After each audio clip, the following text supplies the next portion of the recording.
Welcome into the Coaching Clubhouse with Adrian Last. Well, here we are again, back in the Coaching Clubhouse with another fascinating conversation about coaching. Thanks so much for joining me. I'm Adrian Last, your Clubhouse manager. That doesn't sound quite right. Anyway, I'm here to ask the questions and also guide the conversation.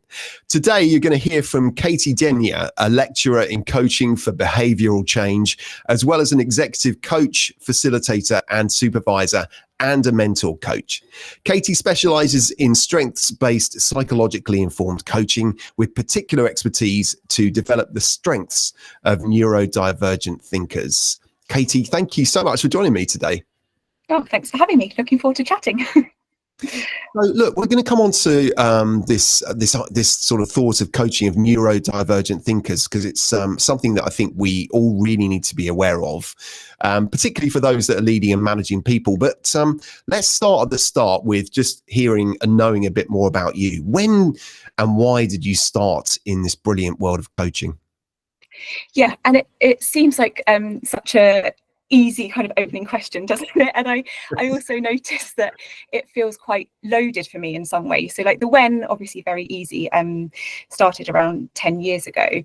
The why, I think I have several strands to my why. I think there's the standard, started a career in learning and development, and kind of long story short was a bit of a natural progression from that, and also just have always been fascinated in kind of humans, the brain, behaviour, and have always kind of studied alongside working. So that was always an interest.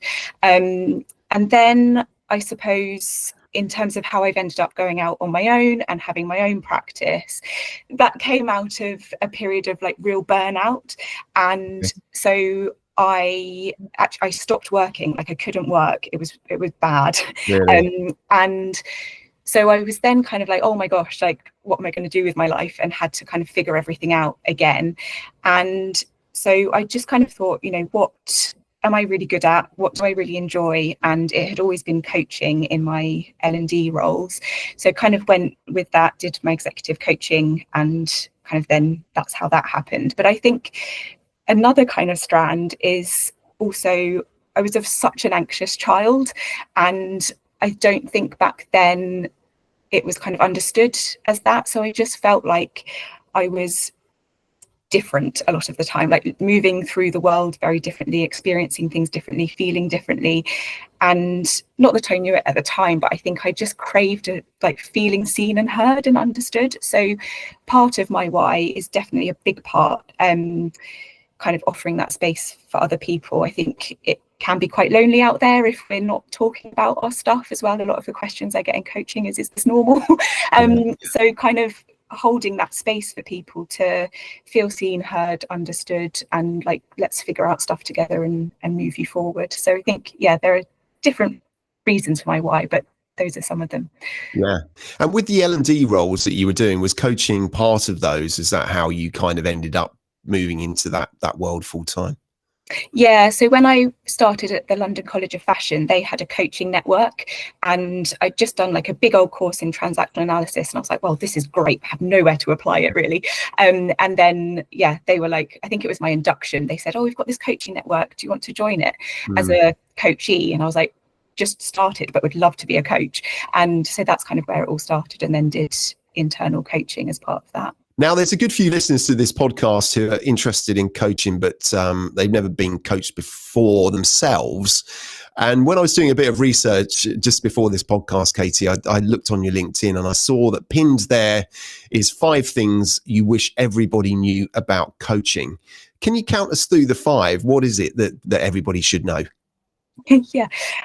So what I think people should know is that I think one of the things is that I'm not the expert, so the person in front of me is.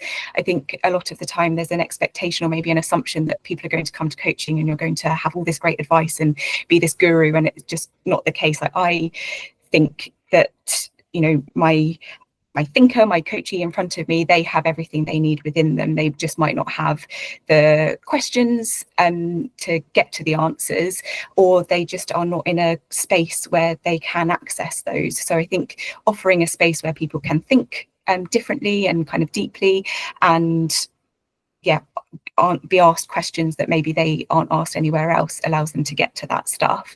So that's one thing. I think the second thing is change. Most of the change happens outside of the session. So whilst it would be great if after an hour or two you're like, yep, leave the session, done, happy days, it's all the stuff that you do outside of that that really makes the difference. So going away, reflecting, experimenting with things that we've been talking about, you're going back into the real world, back into like systems. So really, reflecting and experimenting with what you're learning about yourself, how you can do things differently. So all that good stuff in between sessions is where the real change and growth happens, I suppose. The third thing I think is around and I think this has changed actually since I wrote that quite a few years ago. So I think as coaching has become more well known, this may not be so relevant, but it's not just if you're struggling or you're doing badly. I think that can be a stigma around, I don't want to go to coaching because it means I'm not doing very well. But really highly successful people come to coaching. It's about how you can do even better, understand yourself better. Why am I doing things a certain way, thinking a certain way, feeling a certain way? What do I want to do next? I think there's so much more to it, and even how can I be more emotionally intelligent? And it doesn't, I think there's also this, we think of it around work stuff. So what's going on at work, and we are like whole human beings with a whole life going on outside of work. So that also comes into coaching sessions, and that's totally okay as well. And then the fourth thing I think is it can be creative. So I think we don't have to think of it as like this, let's intensely look at each other and have a deep conversation. I think we can go out for a walk, we can draw, write, use objects. There are so many other things we can do, and we can have a sense of humour with it as well. We don't have to be very, straight and proper. And then the fifth thing is around, I think it's time for you. And I know a lot of us think, oh, it's very self-indulgent and I couldn't possibly, we think about the investment, but where else do we get a chance to kind of not be interrupted or disturbed or be given advice we don't want? So I just think, and I know I'm biased, but I just think it's sensible to do that kind of thing. How can we be more think about ourselves more, be more self-aware, think about why we're doing things a certain way. So it's really time for you to bring whatever you want and understand yourself a bit more. That last part is, all of that is very relevant, of course. The last part you said there, and again, as coaches, we see this time and time again, the fact that there is somebody there who's listening to you really carefully, and that you can just talk. It sometimes needs to be guided, but the fact that you can that there is that time for you is so important in a world where people are busy. There's so much noise now through phones, through tablets, through everything in life. When do you get that time? Even sat on the train sometimes back home from work, I know I sit there and think, right, I really need to give some decent thought to this thing here. And I can guarantee after about 3 minutes, because my brain is just operating at 1,000,000 miles an hour, I'm on to something else. But that coaching piece really helps focus, doesn't it? And there's some sort of magic thing going on there. Yeah, and I think it slows us down, because I think what you're saying, we rush from thing to thing, and we're like thinking quickly all the time. And sometimes even in a coaching session, it's like, let's like intentionally slow this down, and also a space where there's no agenda. I think a lot of the time, when we have conversations, whether it's in work or even to friends, there's often someone else has an agenda, whereas in the coaching space we don't. So I think it's quite luxurious. Absolutely, and quite right too. The other thing I'd spotted on one of your LinkedIn posts, Katie, was a quote from one of your coaching clients. I love this. Your job's great. You get to just listen to people, figure stuff out whilst you throw a few words into the conversation here and there. How did that story develop? Yeah, I love that as well. And I can't actually remember how it what his thing was.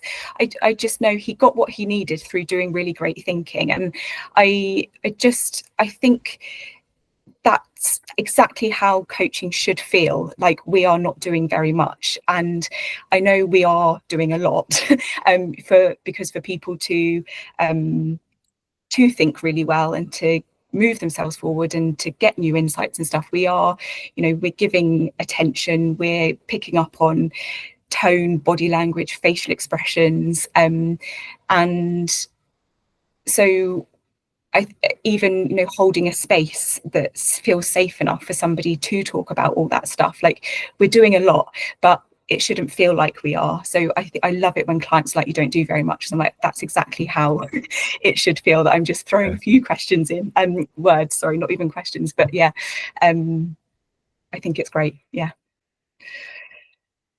One thing that you've also talked about is a quote from Plato, which is, and I'm just going to read it: you can learn more about a person in an hour of play than you can from a lifetime of conversation. And I suppose I never really associated play with coaching, but actually this is such a common thing in life, isn't it, really? Tell us more about why it can be really effective in sessions from your experience. Yeah, and I think play is quite loaded, isn't it? I think particularly as adults, we can feel a bit awkward about it, or kind of think it seems silly or abstract or pointless. So I think it's just about being creative and going back to, we don't have to sit across from each other and have this very intense conversation. I think it's really difficult to talk about our stuff, particularly, as we're going to be talking about neurodivergence, but particularly for neurodivergent people. So to bring in something else around, can we do some writing, drawing? Can we make something out of Play-Doh? Can we build something with Lego? Can we use picture cards, images? Can we reference film characters? And talk about that, rather than how kind of vulnerable or confronting it might be to talk about our stuff. So it's a lot easier to kind of go, oh, this thing represents anger, or that tower is about to topple over, rather than us going, I'm absolutely fuming, or my whole life is about to collapse. So I think it depersonalizes it and allows us to talk about something kind of external, rather than what's feels like the depth of our inner world or something about us. So I think it offers that other and brings something else into the coaching conversation that still, represents something going on for that person, but it's less vulnerable. Yeah, sure. And just picking up on that point about neurodivergence, I'm sure everybody knows what it means, but for those that are listening and don't fully understand what that definition is, how do you sort of word it? How would you say it's relevant for us in society today? Yeah, so I think the kind of, and I'll fluff up, there's various definitions, but I think the one I kind of like is that it's for somebody whose brain processes, thinks, learns, kind of behaves in a different way from kind of the dominant or expected norm. And I think why it's relevant is, and there's so much more awareness now and people are talking about it a lot more, which is wonderful. But if we think, 1 in 5 people globally are neurodivergent. So if we think about how many people are in our team or that we're working with, or friendship groups, family members, how many people we talk to in a day, many of those are going to be neurodivergent, and they might be interacting with us in a different way, communicating in a different way, need different things. And even, if we've got a friend who can't go to a certain restaurant because it's too loud and they get overstimulated, or someone in our team needs something communicating differently. I had a client actually whose boss would write dissertations in emails and found it so overwhelming, so asked if they could chunk information and put it in bullet points, and completely transformed his working life for him. So just being aware of, different people need different things, and we need to be aware of that and meet people where they are and honour that.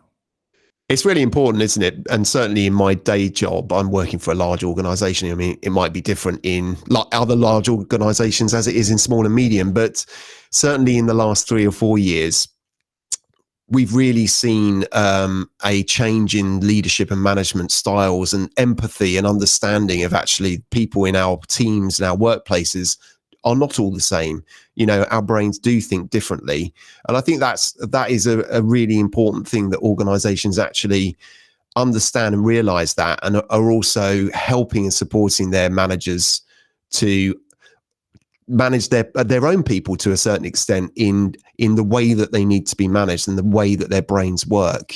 I mean, is that something that you're sort of seeing in organizations from your work? Yeah, I think it's all how to get the best out of people, isn't it? And it's for the best interests of the individual and the organisation, because everyone benefits from that. And I think what you're saying around different is the really key word, I think, because again, you know, we're humans, we look for the negative, and sometimes or often we go, it's right or wrong or good or bad or worse than, and actually it's not, it's just different, and we can really benefit, everyone can benefit from difference and utilizing difference in a really good way. Yeah. Now, just talking about the coaching piece with neurodiversity, how might this show up in a coaching conversation? How have you seen it from your experience?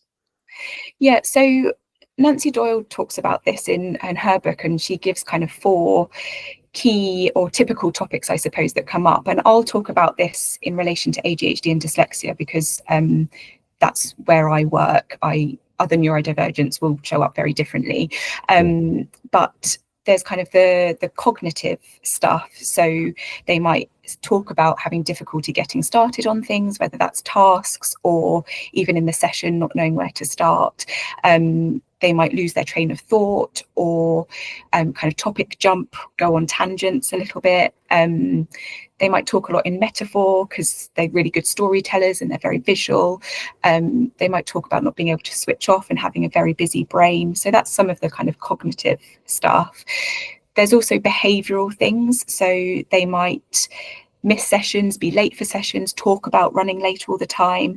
They might talk about hyper focusing. So they'll focus on things for a really long period of time, feel like it's only been a few minutes, meanwhile kind of forgotten to go to the loo, eat, all that kind of stuff. They might talk about getting distracted, impulsivity, oversharing, that kind of stuff in behavioural. Then there's kind of emotional stuff. So particularly for ADHDers, they have experienced rejection sensitive dysphoria, so increased sensitivity to rejection and criticism. So that will come up in coaching sessions as well as feeling emotions much more intensely and difficulty self-regulating. So that could be some emotional stuff. And then kind of a relational piece around worrying about how they're perceived by others, and then spending quite significant amount of time kind of ruminating and worrying about situations or interactions and how they went and how they were kind of perceived by other people. For neurodivergent listeners who this may be resonating with and actually are thinking of doing coaching, is there a difference in the way that we do the coaching? Should we adapt coaching according to what they specifically need?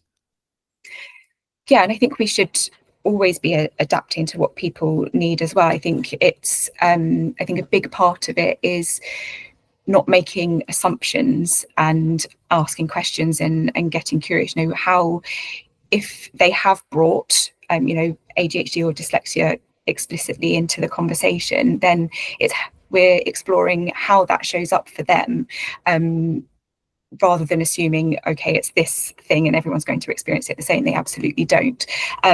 So I think it's really important for coaches to have a knowledge of that, be based in kind of research and know about kind of the biological differences, the psychological and social impacts. And I think when a neurodivergent person comes to coaching as well, they might not know much about their neurodivergence, particularly if it's a late diagnosis and recent. So I think what we can do is a bit of psychoeducation with clients around, what are the differences in executive function, working memory, different hormone levels, and really making, just helping somebody understand that a bit more. Because I think a lot of the time as well, people will go, I don't know if that's my ADHD or if that's me, or I don't know if that's my dyslexia or that's me. So we can help separate that out a little bit with knowledge. And then I think doing some work around strengths. I think we need to be very cautious of this like superpower narrative, because not everyone will identify with that at all.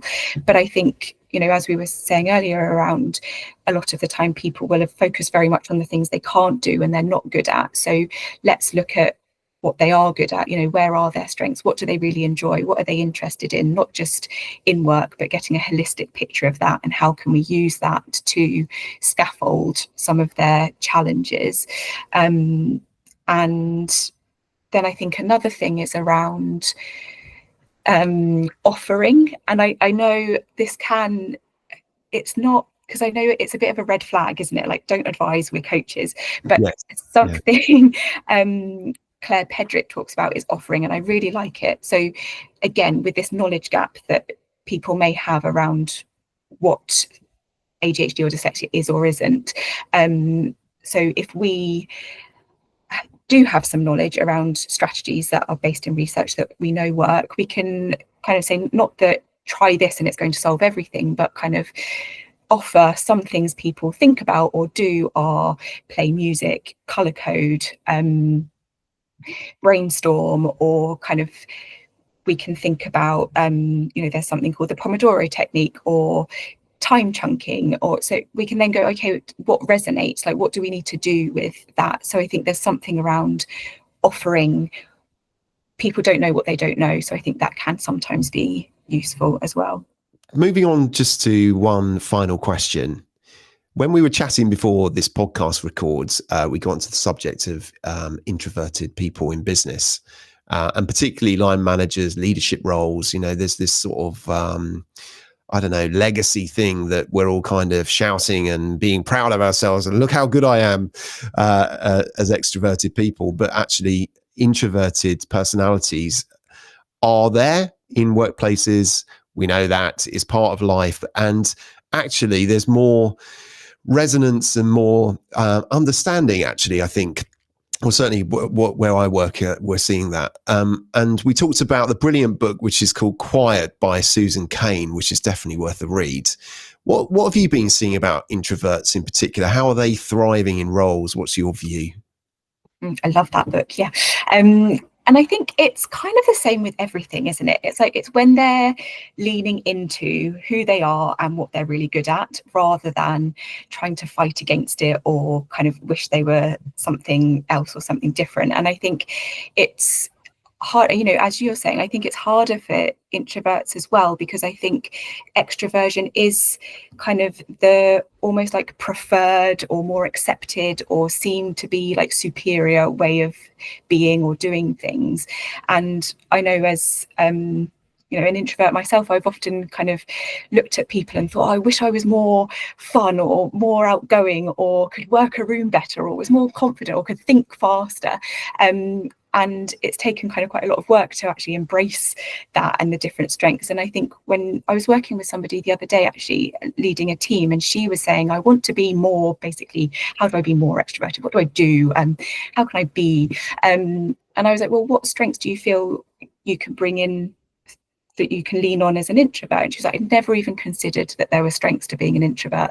And I think that's just it. I think they're not the things also that are typically sought after, are they? Or like praised in terms of, you know, introverts are so reflective and observant and deep thinkers and very intentional and great listeners. And so I think when people are able to really embrace that and capitalize on that, that's where they really thrive. So I think that we can reshape what we think of as like typical leadership or success. And I think that comes from a lot of self-acceptance and permission of, actually, this is my way of, this is my preference, this is how I am, this is the way I do things. And I think we're really great with people too, it's just in a very different way. So I think it's when people are able to honor who they are, lean into like their humility, their empathy, all those other things. And I think that's where we see different kind of leadership thriving, where people have some, it's what it all comes down to, everything really, isn't it? Like self-acceptance and permission to be. Yeah, exactly. It's quite interesting, really. When I did my coach training at Henley, they started, I don't know if they still do with this course, but they started with personality types. And I can remember sitting there thinking, I mean, not only for a minute, but I kind of thought, why are we doing this? I know all this stuff. But actually, the relevance of it becomes quite clear as you move through the course. And you kind of, obviously, as part of the course, you're coaching people, and it becomes a real reflective piece where you kind of go, right, okay, yeah, I can totally see why we started with that, and actually how my coaching needs to be adaptive to people with different personality types. And I'm sure you can remember people that you've coached who have been extroverts, introverts, and everyone in between. And actually, there's a slightly different style for every personality, and that's only right, because we are our own unique people at the end of the day. So we need to be treated in that way. Yeah, and I think that's exactly it. I have a thing, like labels aren't always that helpful, are they? But I think it's what it shows us what our preference is. And I think you've described that beautifully around it's what we now know of ourselves in terms of how that might show up and how that means we might move through the world or communicate with somebody, and I think that's what's important, rather than being, well, I'm in, I don't know, EITP. Like, I think it's just, knowing, being more self-aware, knowing what our preference is and how we like to work and be. Yeah, definitely. I've done that quite a few times, that model, and I can never remember which one I am. I can't even remember the letters. And I think it changes like depending on what we're doing and what we're leaning into more. And so I think, it doesn't also have to be this like restrictive thing. It's all information, isn't it? And depends what we do with it. Yeah. Well, look, Katie, thank you so much for joining me today. Before we go, how do people find out more about you, and how do they get in touch? Yeah, so I think mostly through LinkedIn, to be honest. And I think my email is on there as well, or kind of message me on LinkedIn. Very happy to, open communication and have a chat. So LinkedIn, I would point people towards. Fantastic. Thank you very much for joining me today, Katie. It's been a fascinating conversation and really, really interesting to hear your point of view. Oh, thanks so much. Lovely to be here. Thank you. Thank you. Take care. Thanks again to Katie Denyer for being my special guest in today's Coaching Clubhouse. Remember to subscribe for future episodes, and you can also now watch on YouTube as well. Just search for the Coaching Clubhouse. It's as easy as that. In the next episode, we sort of move on to a different part of the brain to a certain extent. I'll be welcoming back Yvette Gill, who joined me last year on this series to talk about the fascinating subject of neurotransformational coaching. Don't miss that. In the meantime, thanks for listening, and see you very soon. The Coaching Clubhouse is produced by Adrian Last Coaching. Discover more on the website at adrianlast.co.uk.